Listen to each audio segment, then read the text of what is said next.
Hello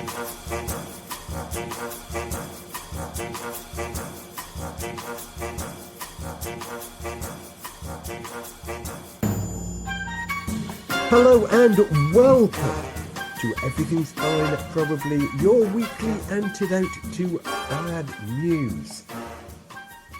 We are back to normal this time. No trips to sports events, no chatting with completely random strangers or anything like that. All back in our respective homes. Stu and Shelley are with me. Shelley's come as a... ET in a bike basket. Come as ET tonight. That's brilliant. I'm just gonna do, I'm just gonna take a quick print screen of that so that we can share how you've decided to come dressed. I wanted you to go, "Oh, are you okay, Shelley?" And then I'll go, "Oh yeah, I'm all right. I just had my I had my flu jab today." Okay, right. Oh So, no. normally I'm all right. Normally I don't get too many side effects. But for some reason today I just have like one achy joint. Just my left ankle. It's achy. Is Your that left ankle. Should they have injected you in the left ankle? Yeah. No, I mean it was in my left arm. Usually that feels all bruised, but that doesn't even feel bruised. But I think obviously my immune system is fighting at the moment. So what? Just in your ankle? Yeah, yeah. I won't get flu in my ankle. Oh, that's fine. Yeah. That's that holistic self, is it? The interconnectedness of all things. Yeah. Thank you for noticing. Well, that's and showing some concern. That's good. We'll be nice to you this evening then. Yeah. Beat that. Go on, beat that. I can't beat that, Shelley. So I just had quite a normal day at the office. So I've got nothing to report. I'm okay. I'm not going to make stuff up. I feel all right. Good. Well, I'm extremely pleased to hear that. How are you though? I'm all right, thanks. Yeah, I'm fine. I had my flu jab a couple of weeks ago. I had no effects at all. Even my ankle was all right. Okay. Yeah, got away with that. No, I'm fine. Like you, I'm not going to just make something up for sympathy. Yeah, wow, we're really fun today, aren't we? Oh, I mean, this is hilarious, isn't it? Whoa. Let's see if we can bring some more fun in, because we're not alone this week. We have a guest. It's Alex Sellers from Blue Heron Training. That's right. Al, how are you, mate? I'm well. How are you, Jim? Yeah, I'm very good, thanks. Thanks for coming along and joining us tonight. Hopefully, thanks for asking. You can find ways to make this more fun than we've managed in the first few minutes, because that's probably the dullest introduction we've done in nearly 6 months. So well done, everybody. That's it. You're the one who's got to bring it up here. I don't care if you found it dull. I just want you to know that I am suffering in one ankle. So. Okay. Well, I am genuinely sorry to hear that, Shelley. We'll bear that in mind. Fluid in the ankle. Yeah, please be considerate. Thank you. So I've heard of fluid on the knee, but not flu on the ankle. That's a very different thing. Let's move on from your ankle. Let's bring Alex in on all of this. So you're an L&D man, like me, a learning and development guy. How did that come about? How do you get into a profession like learning and development? As most things, totally by accident, if I'm honest, Jim. I used to work in pubs and stuff and restaurants, and I got to a point in my life where it wasn't really working anymore. It was hard graft. The exchange wasn't there. I had kids. My body was getting older. I was getting older. It's a hard trade. I made a few interesting choices along the way. So perhaps wasn't where I wanted to be at that point in time. So I suppose by sheer chance, I remember I was doing a late shift. So it was one of those shifts where you work until 1 a.m. and you're back in again at 6 a.m. I was 40 at the time. So full of the joys of nighttime. And one of the supervisors that I managed kind of bounced around the corner, and she just held up her, she just got her MVQ level 3. And I said, "Well done, that's amazing." I said, "Oh, what'd you do? How'd you do that? How'd you do that? Where'd you get that from? How much was it?" And she told me, and I thought, I'm going to try that. And so I did, and I did my MVQ, and the company I did it with suggested I come and work with them, so I did. So a really, really, really boring story about L&D. That's kind of how I got more into it. The truth is, I've always loved working with people. I love being around people. I love the vibrancy and the energy that you get when people are doing good things and enjoying it. And I always felt that kind of working with people, inspiring them and training and developing people had always been my thing, really. So I kind of fell into it that way. Worked really hard, retrained, got loads of qualifications, and kind of, yeah, worked my way through that. Did 5 years in apprenticeships, and then went and worked for another company with a brief sojourn out into operational management again. That was interesting. And then went and worked for another company for another sort of 4 or 5 years, and kind of took a different direction, went into consultancy and training and stuff. And that's Jim. That's where you and I originally met as well. So absolutely. So an accidental route. So did you say you were about 40? I think so. Yeah, about that. Yeah. I was getting on. I'm 52 now, so I think the maths add up. Yeah, Fantastic. Seems right. yeah. Well, I think it's just that interesting thing. You never know where careers go. I mean, my route into L&D was equally accidental, and then into broader HR was not just accidental, but also highly reluctant. What I have learned through that is that lots of people have no idea really what they want to do for a career, even once they're in their 30s, 40s, still bubbling around looking for that thing that they want to do. I mean, my next question was going to be, having got into L&D, why do you stay in it? I feel like you've kind of already answered that, but Yeah, I talk a lot. Because I haven't done the things I want to do yet, right? You know what I mean? There's still more to do. There's still more people to work with, more things to explore. Yeah. The truth is, guys, that I had a bit of an interesting youth, and perhaps didn't follow the same path as other people. So, when I shifted and moved into sort of L&D as a career path, none of my career choices have been geared around, this is really what I want to do. And I really struggled as a kid. I struggled at school. I dropped out of university twice. I had issues all over the place. I was part of a generation from the late 80s and early 90s that took us down a certain path, and that took a little bit of recovery from, Yeah. And so are we talking second summer of love here, are we? Pretty much, yeah. Showing my age now, yeah. But that went on for about 10 summers. It was a long summer. That was a long summer. Yeah. Well, I think we're all of a similar. We're all of a similar age. So yeah, there was a lot of distractions around, wasn't there, in the early 90s? Yeah, wouldn't change it. What it didn't do particularly is set me up for a career or whatever. But look, the truth is that, like, I love it. If I can get like 25% of my job where I'm actually in tune with who I am and who I'm meant to be, like, that's amazing. Definitely. And there are points in what I do when I'm with people, when we're in the rooms, and you're just kind of like, you're just in synergy with people, and it's really working. And the beauty of my job is I go up and down the country, I meet new people, and there's people. I got a text the other day from someone that I hadn't seen in 7 years, just saying, you know what, that was the stuff that we did together was brilliant. I had someone else, talk about sort of life-changing stuff, and I'm not blowing trumpets here. The point is that, like, you can have a real impact, really positive impact in people's lives, no matter what we do. And that's what's really important for me. So all the other stuff that sits around it is the mechanisms I need to put in place to be able to do that small core of what gives me real value. So I think that's why I stay in it. I think when you have one of those sort of good days like that, then obviously the person gets the value from you, but also you get that feedback loop as well, don't you? 100%. It's a really good feeling, isn't it? And you think, well, what a really good way to spend your day. Yeah, and I think, my experience is that, I've probably learned just as much through my career and working with others. I learned just as much as it's an exchange, isn't it? Do you know what I mean? So is Blue Heron, is that your company, or are you part of something? Yes, it is. Yeah. Yeah. How was that? How was the change to being self-employed? I mean, personally, I would find that terrifying. It was a new experience, and I found elements of it very empowering, very freeing. I've been doing it for about 2.5 years now, and I'm still adjusting to it. So I'm still kind of working out how to make it work properly for me. It's allowed me to explore the things I wanted to explore and pursue passions more than being employed, definitely. Coming from the background I came from, we used to work 60, 70, 80, 90, 100-hour weeks, right? So the level of work that's involved in being self-employed, it didn't faze me, it didn't scare me.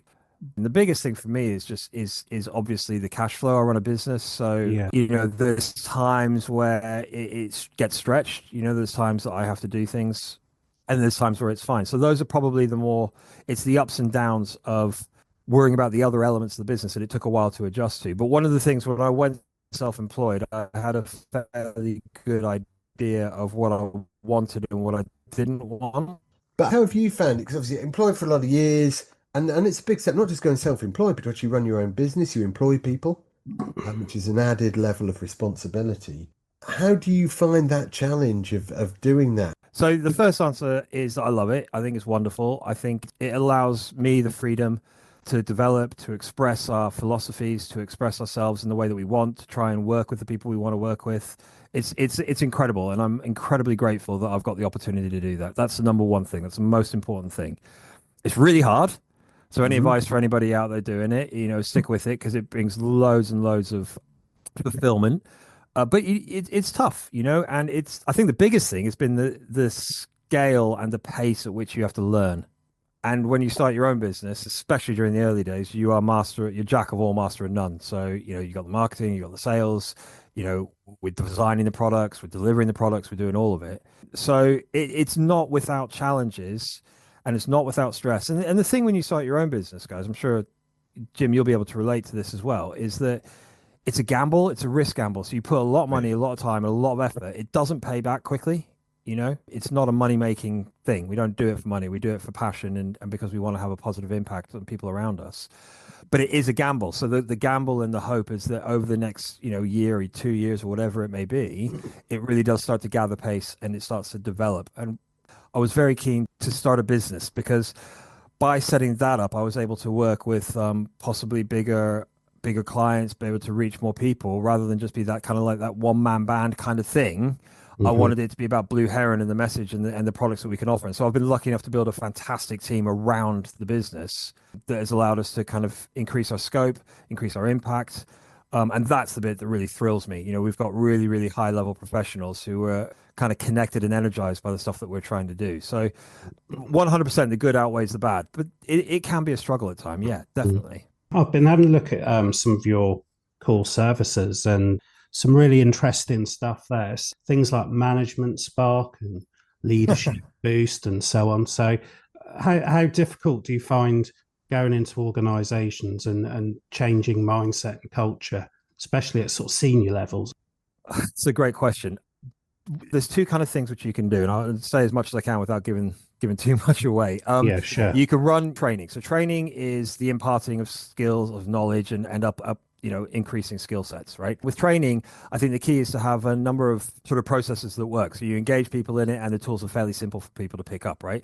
But with any training, there has to be a need. So you have to be working with people who actually want to develop, who want to improve their skills. So that's one side of it. The other side of the stuff we do is, as you've just said, is help organizations develop cultures that will help them perform better. And now we have a certain way of doing it. So we believe that if you invest in human capital as much as you possibly can, and not just financially, but in terms of creating, positive environments for people to work in, places where people feel valued, places where people can be more optimistic, places where they actually have a voice and believe that they matter. To do that effectively, you need really, really good buy-in from the senior team. You just need to make sure that you've got good buy-in from 1, 2, 3, 4 sponsors at a senior level. The point with it is that it's a process. It's not a one and done. So you don't just go in and run a couple of sessions and expect everything to be fine. That's like not what we're about. It's much more about long-term relationships and slowly sort of turning the way people perceive what they do and how they do it. Because a lot of the sort of perhaps slightly more negative historical command and control or kind of hierarchical structure methods of management and leading businesses, the challenge is, guys, that they work. Yeah, that actually kind of like leads on to, I think you might have actually answered it a little bit as well, but I was actually going to ask you, how should people try to deal with leaders who hold them back? Yeah, and I think looking at it from the perspective of the person who is perhaps being held back slightly or perhaps being managed in a way that isn't conducive to their own personal philosophy, the first thing I would say to that, Shelley, and the most important thing, is stay true to your values and your principles. If you allow things, external influences, to change how you react and act in the workplace and at home, then you've kind of lost the core center of who you are. So the first thing I would say is, if someone is struggling in that space, maybe just do perhaps a revisit around, what is it that drives you? What's central to your way of being? How do you perceive yourself and how do you want to perceive by others? And then lock into that. So it's not about people pleasing. It's not about necessarily kind of getting browbeaten until you do things. It's about understanding how you want to behave and then finding out how you can do that authentically within an organizational context, right? Do you know what I mean? So for example, if you've got plenty of places have cultures that seek to repress hard work and people who want to excel and people who want to do that, because actually what it does, if you've got a culture which has got 60 or 70% of people who are just, getting the paycheck at the end of the day, the 30 or 40% of people who are not doing that are going to show all the others up. So you often get that. I remember working I was in a restaurant about 20 years ago, something like that. And I'd just been trained and I was a manager, and I was full of vigor, and I wanted to get everything right. And I remember the head chef telling me, he said, "You've got to slow down. You got to stop doing all this." And I was like, "Why?" And the answer was right there. It's because, he didn't want to have to pick up the pace and pick up the standards. People are afraid of standards going up because they perceive that it's them having to work hard. And like you rightly said, Shelley, people are afraid that emerging talent and prospective talent could make their roles either redundant, or, they could, their protection, their little kingdom is held, right? And it's not everybody who thinks like that, but you definitely get it. And I think that's why I go back to locking into what's right for you, because that will help you then have the right kind of conversations. I would say the other element of that is ask the question. So in that situation, when you are sort of training and coaching, you must come across maybe some employees who are empire building, to use a phrase. How do you help them look at it or reframe it as, that's negative behavior? Yeah, that's a that's a big question. Thank you, Stuart. That's the mindset right there, right? That, I think, is influence. I think it's about kind of illustrating, number one, that there is another way, and number two, that other way can be profitable, right? Because here's the thing, right? When you're dealing with, especially with senior leaders, the risk of changing how you do things from a, let's just say, carrot and stick approach, right? The risk of changing that is that performance levels dip, that you lose control, because people have this kind of delusion that control is what we need. Yeah, I work for the public sector, so I know all about that. I'm not making any comments there. I'm saying out that one. So I guess in that situation, Shelley, you obviously sort of feel a bit disempowered, would you say, sometimes? Oh, yeah, definitely. Because the trouble, with the public sector, it's not just down to your organisation, it's down to public funding, then all the way up to the government. Alex was saying, you can influence the people around you, can't you? Yeah. You can influence, like, say, the people who work for you. I think you can influence up as well. Yeah, a little bit. I think it's easier some places than others. I'm sure that's fair to say. Moving on from the influence side of things, delivering training, it's a tiring thing to do. And actually, so is running a business, Alex, and attracting clients and managing relationships and all of that stuff that goes with it. How do you look after yourself and your team through all of that? Two things. One is, I think, with my team, is a couple of things with that is to develop really strong relationships with my team as best I can. Get to know people. The way we work is you're all part of a community, you're part of a gang, and everybody is part of what we do here at Blue Heron. So that's really, really important. That helps because it creates a kind of relationship where if someone is struggling or they're down or, it's wearing a bit thin, it. Absolutely. And how about for yourself, Alan? How do you manage your own well-being through all of this in your own state?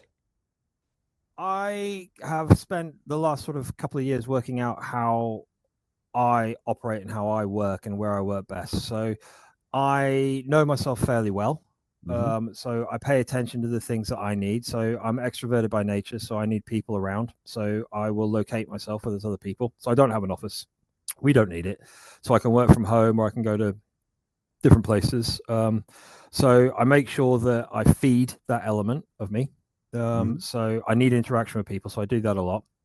I manage my time when I'm doing it well. I'm a massive procrastinator. So my procrastination really hits my well-being. And if I'm not careful, it becomes a vicious cycle. So I feel rubbish, so I procrastinate, and then I do. And being self-employed, you can procrastinate until you run out of money, right? So I manage that a little bit better. So I set myself, fairly good goals. I crack on with it in the morning.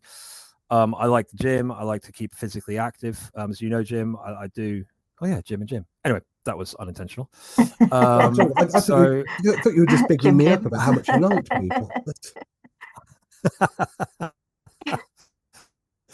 So I keep myself physically active, and I spend a lot of time. I've spent as much time on the weekends with my family as well. And My biggest problem, guys, is turning off. So my wife calls it is like I don't relax, I don't turn off, I struggle to get my mind to stop. So I put things in place to help me do that. Do you know what I mean? And try and surround myself with people that I can have honest conversations with. So when I'm feeling low or I'm feeling like I don't really know what's next, or I'm struggling with self-esteem or self-worth, that stuff that we often do struggle with, I've got good people around me that I can just talk to, and not for, not to lift up, just people that I can sound out stuff, and people who'll challenge me as well, right? The other basics, sleep. I try and get 7 to 8 hours sleep a night if I can. I'm rubbish with 6. Those days of, not sleeping for 4 days and working are gone. So I try and get sleep, and I fail miserably at eating well, although I do try. Yeah. So for me, there's another element of it, which is I have quite a strong spiritual kind of practice as well. So there's things that I do to help, I would say, my inner core. And I find that that's the really important stuff for me. So when I'm kind of in balance as a human, if you will, then other things tend to follow. So those are the things that I try and do. And I try and help people. And helping people is the biggest thing. When I get a thrill from working with people, and that really fills my cup. Yeah. I think, that the spiritual aspect is quite interesting, actually. What do you do? Meditation? Yeah, some of it.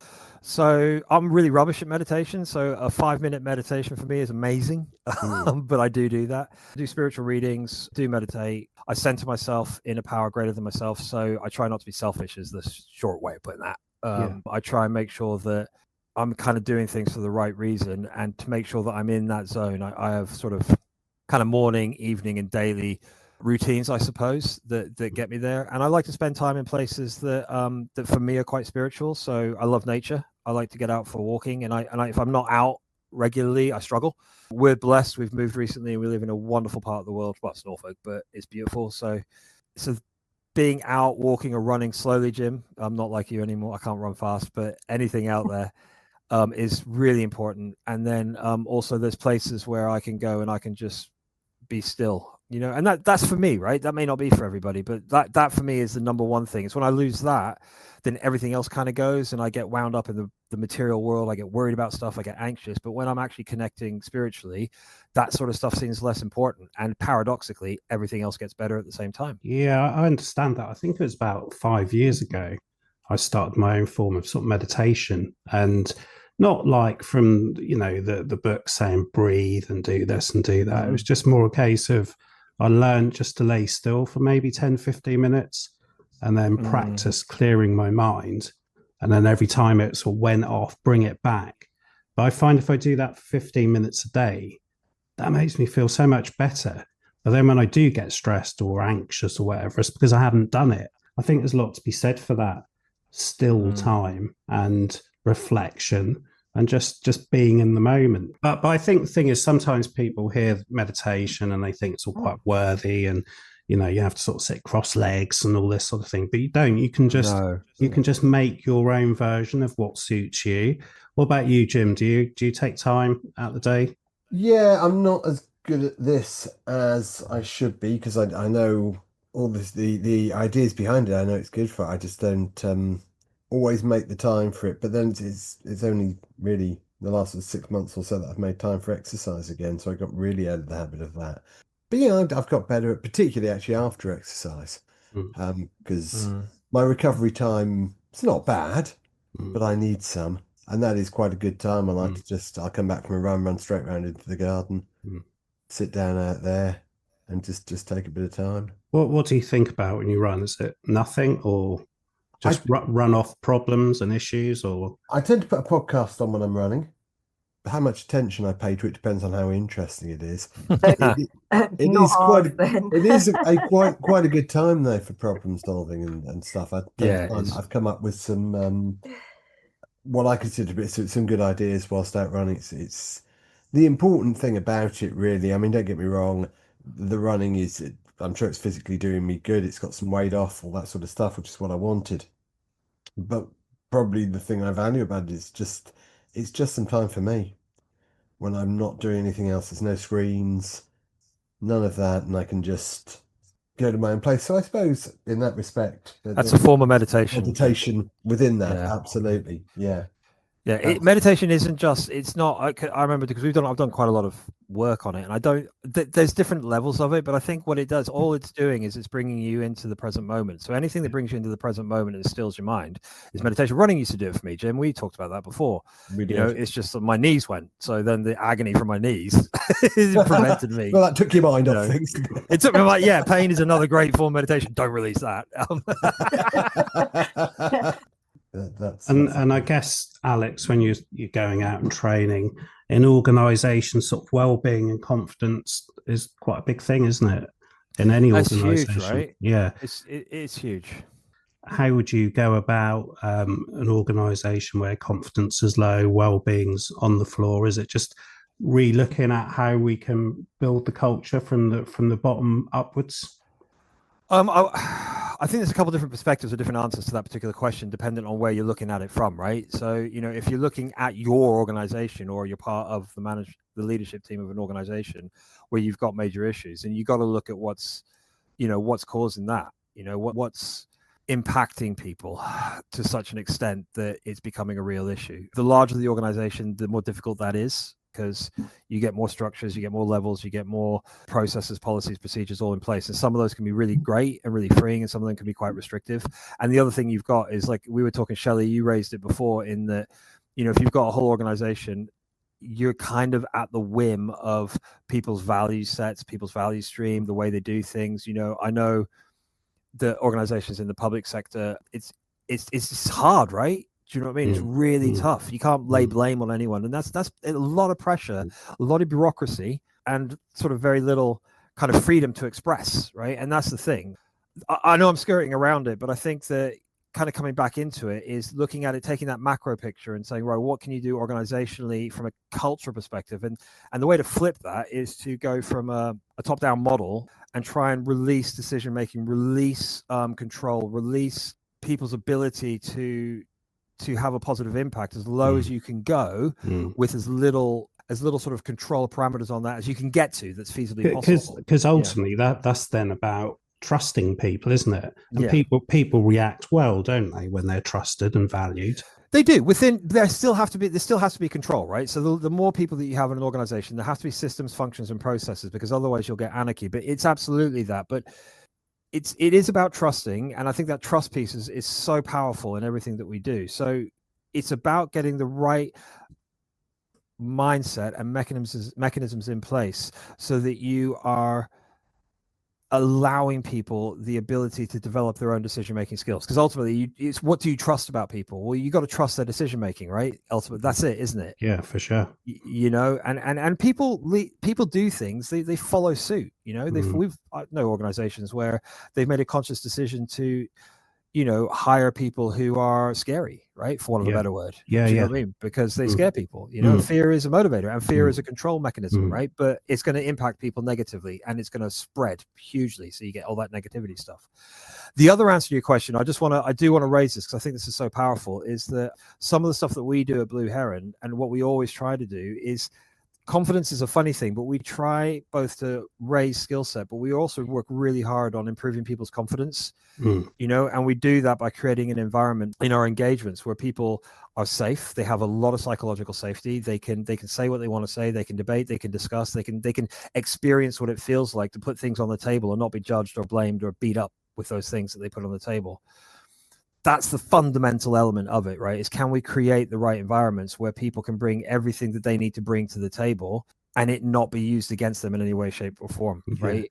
You know, because, you know, some cultures just maybe don't suit you, and then that sometimes is the time to go, isn't it? You know, can be.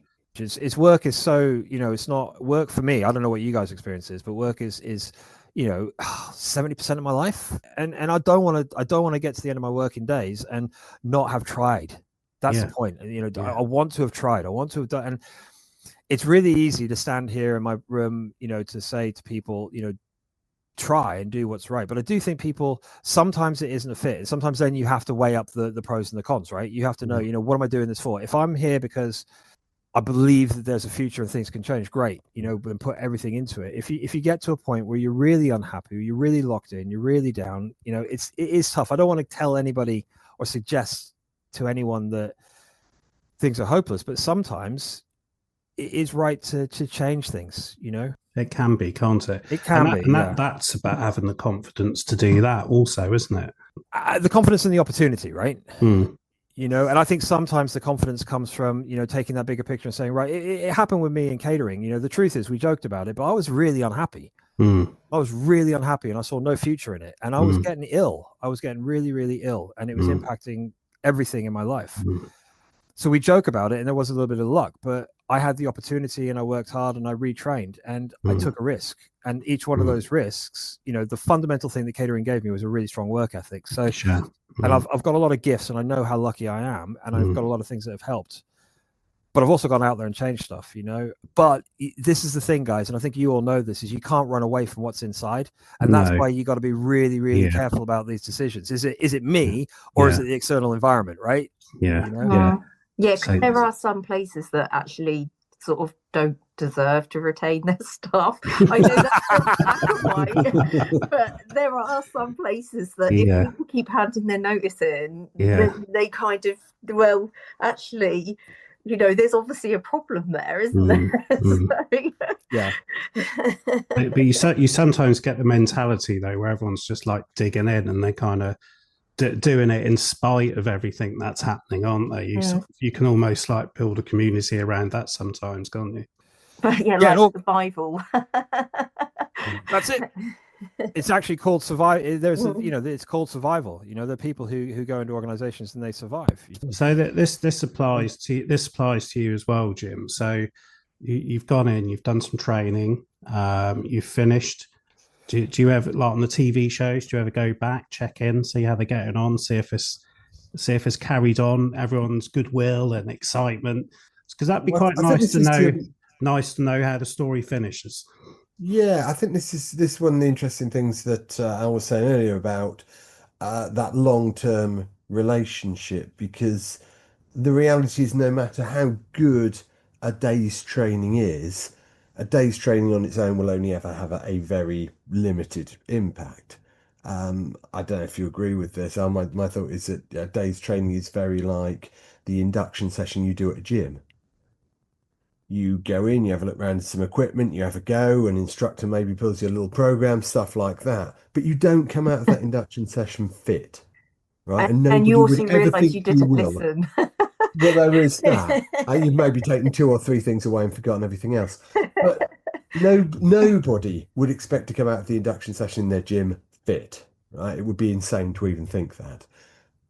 But a lot of businesses, a lot of leaders seem to think that sending someone on a training course and then they'll come back and they'll be fit, and that's the end of it. And if the training course hasn't done that, then the training was rubbish.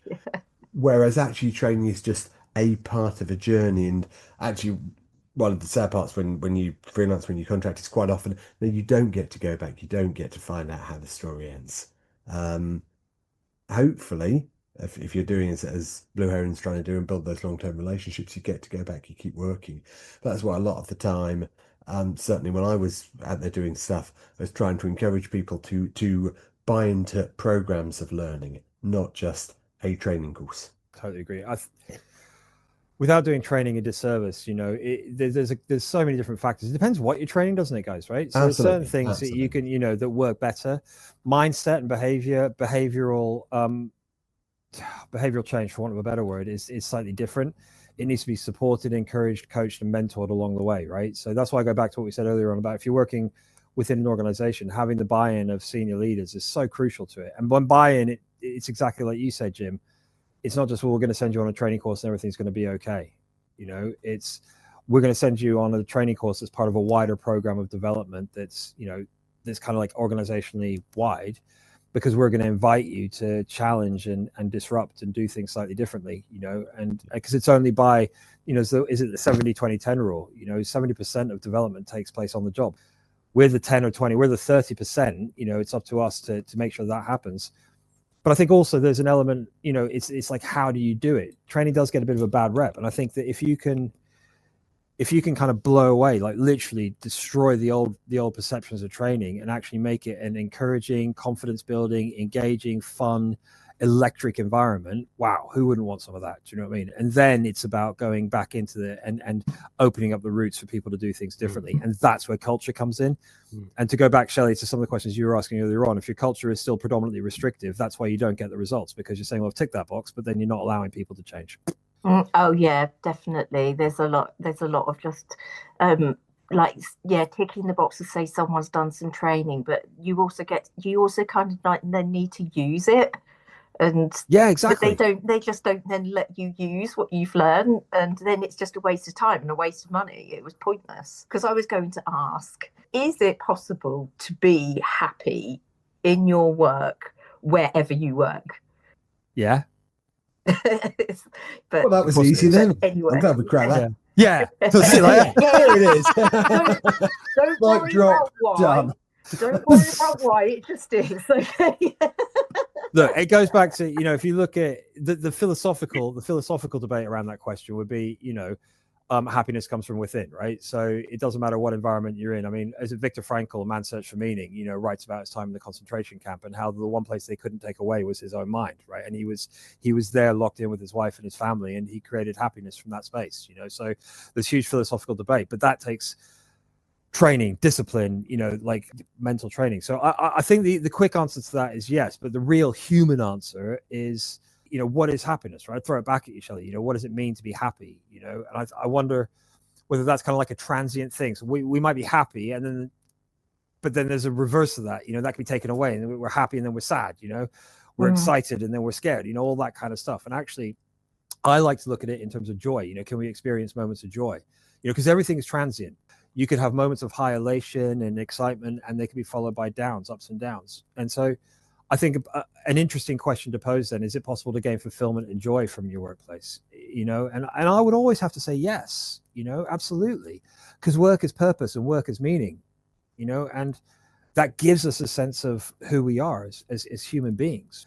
And I think sometimes people don't realize the importance of their role. Anytime you have influence over more than yourself, it's huge. I do think it's possible to experience joy and fulfillment from work. Yes. I think it's naive to think that we can experience that all the time. And I think there's a lot of people out there who don't. And I think there's a lot of opportunity that goes with that as well. The people who have been gifted more opportunity from a social construct earlier on in their lives have the opportunity maybe to access better education, better background, better things. They have more opportunity to work in jobs that are perhaps more fulfilling. So I think then there's a societal, I'm supposed to be happy here, aren't I? Yeah. I think there's a societal question that comes in there. But, I've worked in some pretty difficult jobs and really enjoyed it because I love working with people, right? It's about finding those moments of joy. Yeah, sometimes it's also just, it doesn't even have to be about high achievement or like just loads of success or anything. Sometimes it's just about actually feeling okay about getting up in the morning and going into that place. Like you don't have that overwhelming sense of anxiety or dread or doom about it. You just feel safe and comfortable about getting up and going there. Yeah, like that can actually be. I think you're setting a very low base mark for yourself there, Shelley, but that's whatever works, mate. Whatever works. I get it. I agree with you. That is a big thing, Shelley. I think that's really true. I do. Yeah, Jim. It's okay to be okay. Right? I think you need a subscription to Blue Heron, Shelley. Yeah. I think you need a short course on confidence and motivation and value. Aside from the fact that all of that stuff is clearly good for us, I mean, learning is good for us as well. Yeah, so exactly. Fundamentally, what you do and what I get to do for a living, it's fundamentally good for us. But can we talk about why is learning good for us? Both, not just from a career perspective, where I think that probably makes sense, helps you to progress, but why is it good for our well-being to learn? So I think for me, and I'll just talk about it from my perspective, learning it fills a number of different sort of drivers and motivators. I think that learning allows us to expand our minds, expand our skill set, expand our opportunities, right? So it creates choice. It creates opportunity. Continuous learning keeps us fresh. It keeps us agile. I think that my experience of learning is that the more I learn, the more I know how much I don't know. So it really does open up the mind for me. You know what I mean? The more I read, the more I study, the more I work, the more I explore different possibilities. I just realize there's so much more out there and I really know nothing. And that's a wonderful place to be. I think learning from a sort of an organizational context, learning opens up choice and possibilities for us, right? It increases our range of choice. It increases our employability. Let's do all the boring stuff first. But I think the more important stuff is it gives us purpose. It gives it drives. It gives us meaning. And it allows us to think wider and deeper about the world. Explore stuff, explore who we are as people, as humans, as workmates, as colleagues. Be curious. It engages all of that stuff. I think actually learning is fundamental to what you were talking about earlier, Shelley. You were talking about happiness and joy. I think it's fundamental to that. And it doesn't have to be like, I don't know, learning Latin. I did Latin at school. Wow. There's Brother Cuthman. He was 78 years old and he said everything twice. It was weird. Anyway. And that didn't bring you joy? No, weirdly, it didn't. Who knows why? That was useful. But that, strange boy, Alex. I know, right? I won't tell you what went on. I went to Catholic school. We won't. That's a whole other podcast. Yeah, let's not go there. God, no. But I think, I'm talking about the sort of the learning that comes with, doing new things, trying new things, trying out new skills, pushing ourselves a little bit, stretching ourselves a little bit, being open to what we don't know. Right. That's the key, isn't it? I just think it's so powerful. And I think learning as well is not a prescriptive turn the page kind of thing, is it? Do you know what I mean? It's a holistic round the table discussion fueled by interest and curiosity and actually, experiential stuff and academic stuff and all that kind of stuff combines, each to their own. I'm never going to sit there and read. I've got 200 books about philosophy and management and leadership, and I've read bits of all of them. Do you know what I mean? They're not page turners, by the way, for the most part. No. They're really not. They're useful when you're studying or writing an essay or something. Yeah, exactly. It's just experience it and find some way of kind of reviewing, critiquing stuff. And it can be uncomfortable.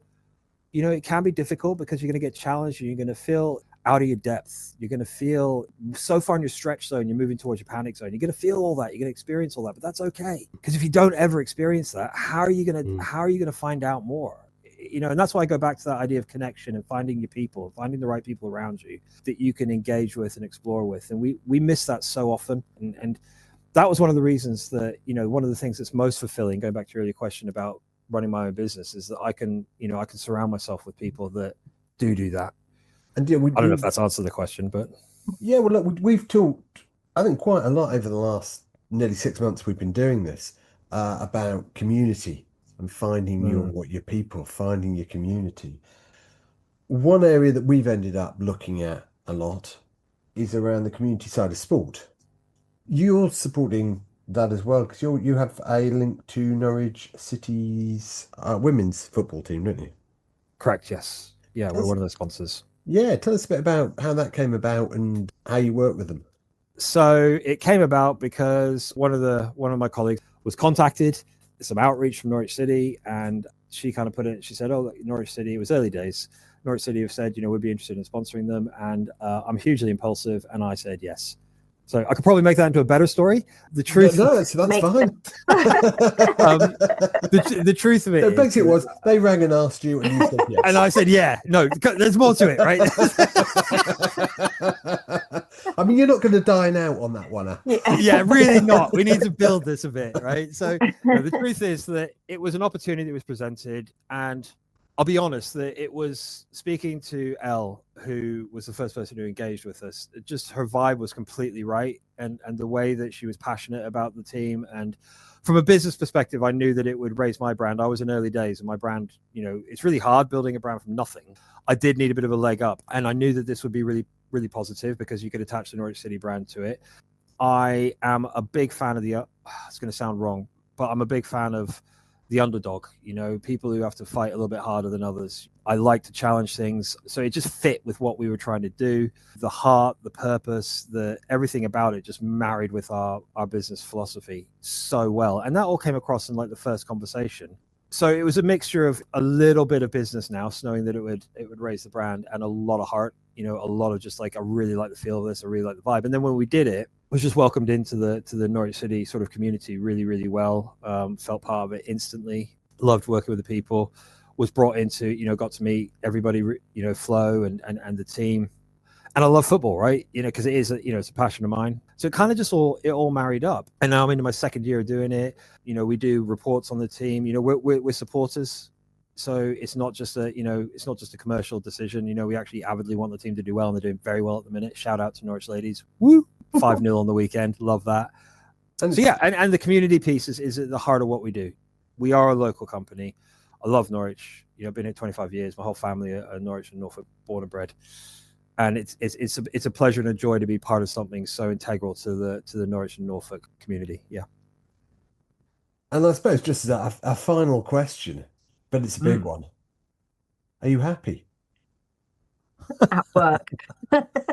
Not possible. Back to our conversation with Shelley. I am very happy. Yes. Yeah. Moments of joy, lots of them. There's moments where I'm present enough to really appreciate the gifts that I have.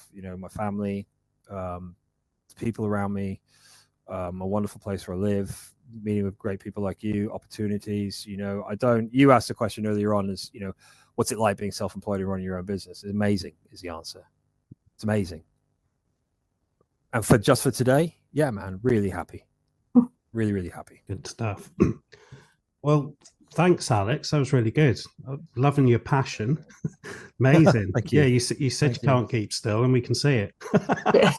Yeah, well, I'm standing up. I've got like a little walking thing. Like those they're not running treadmills, but they're similar. So I've got one. That's a good idea. Yeah. I've got a little cycle thing under my desk, so I sit and cycle while I'm working. Yeah. Are you cycling now, Jim? No. Because your head is incredibly still. Yeah. If that would be amazing. Now you can kind of tell while I'm cycling. Yeah. Well, either that or some of my colleagues. The first time I started doing it, no one said anything at that point. Yeah. But afterwards, I did get a bit of contact. Go, are you okay? You seem very jittery. Yeah. But no, I'm not jittery. I'm cycling. I'm all right. I'm fine. Were you sweating as well? Yeah, they didn't mention it. If I look jittery and sweaty, then that might be a problem. Yeah, we're moving into dangerous moving territory. like this and sweating a little bit. Yeah, That's going to be a disturbing image, isn't it? We're into Catholic school territory. Yeah, we really are. Let's. Or back to the summer of love. We'll cut that. Thank God. Yeah. I said, well, maybe. We've taken up so much of your time tonight. Look, thanks ever so much for coming on, mate. It's been a pleasure. Anytime. I really appreciate it, Jim. Thanks for asking. Stu, Shelley, thank you so much for having me. Thanks again to Alex for his time tonight. Really enjoyed that. Some really fascinating stuff. There's a whole conversation there about his upbringing that sounds fascinating. Maybe we'll come back to that another day. All that remains really is us to wrap up this episode. To say, if you have enjoyed this episode, or even if you've not particularly enjoyed it, but you're feeling kind and generous, please like, please subscribe, please share. If you're on the socials, we're on the socials. Everyone loves the socials, don't they? If you're on there, you want to comment, we'd love to hear from you. Well, assuming you've got anything nice to say. If you haven't, we're probably not too worried, but well, put a thumbs up or something like that. We will be back next week for a Halloween special. Ooh. And some ghost stories with a difference. Ooh. So, if you fancy having the willies put up you by me and Stuart and Shelley, then join us next week for another fun-packed episode of Everything's Fine.